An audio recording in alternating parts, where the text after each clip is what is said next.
Welcome back to the channel. In today's video, I'm going to show you guys how to download Google Meet on a laptop or how to install Google Meet in like a Windows PC computer. Pretty simple.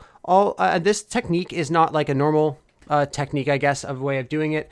You're not downloading anything to your desktop. What this is going to do is create a shortcut so you can put it on your desktop to access Google Meet really quickly, and you'll be also able to use it in an app that's run through the browser. I'll show you guys what I mean. I'll show you both ways on how to do this. So what you want to do is go over to meet.google.com. I'll have this linked in the description if you need it. So what you want to do is go over to the top three dots in the top right corner, or if your button has a little caution icon like mine does, just go over to the top right to where your settings are. Click on that and hover over more tools. Once you're hovered over more tools, you'll see an option to create a shortcut. You want to click on create shortcut and then just click on create. So what this is going to do is it's going to create a shortcut onto your desktop. So you're able to go out there and click on the shortcut and it'll open up Google Meet. Now, if you want to be on the application version of this, you can go ahead back over to the three dots in the top right corner, and then you want to click on Open in Google Meet.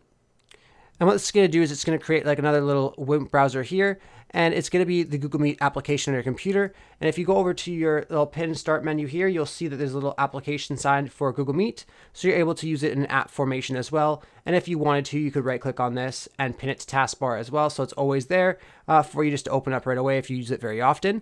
Anyways, I hope I was able to help you guys out in showing you how to do this on your PC or laptop. If it was helpful to you, be sure to leave a like on the video and subscribe for more. Thanks for watching.